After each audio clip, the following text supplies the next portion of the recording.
Hi madam and hi everyone. My name is Divashini Kumar.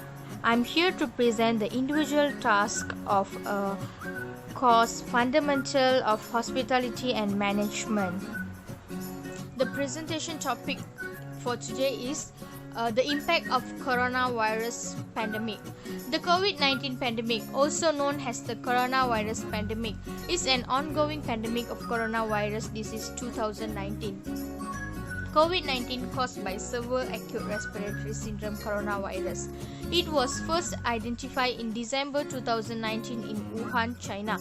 The World Health Organization declared the outbreak a public health emergency of international concern in January 2020 and a pandemic in March 2020. The government taking an action to control the spreading of the coronavirus by setting the MCO, which is lockdown all over the world. The MCO period was started in the March 2020. The MCO period was extended almost 3 months and above.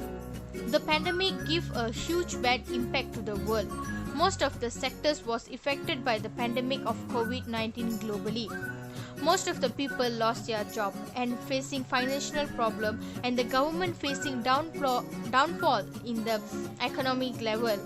And the government also provided many ways to support the nations in the country to overcome the coronavirus pandemic.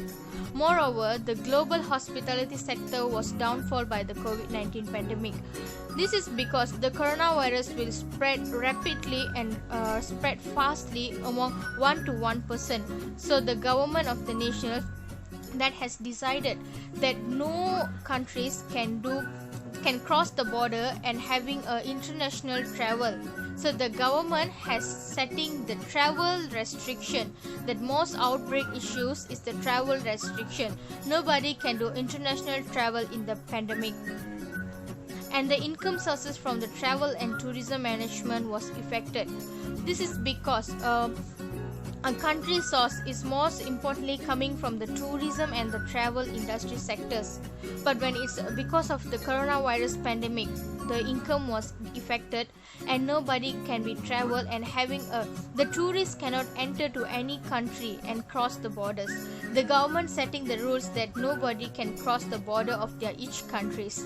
It's a huge impact for the tourism industry. To recover the downfall in financially, the WTTC has decided to restart the international travel and gain back their financial sources. The WTTC has restarted the international travel by setting up 4 rules to the countries to follow and having the international travel, which they have introduced health passes, which mean a passport, like a passport which has been setting for our health issues, that if our free from the disease, that we can travel all over the world, that we have to follow the rules setting by the government.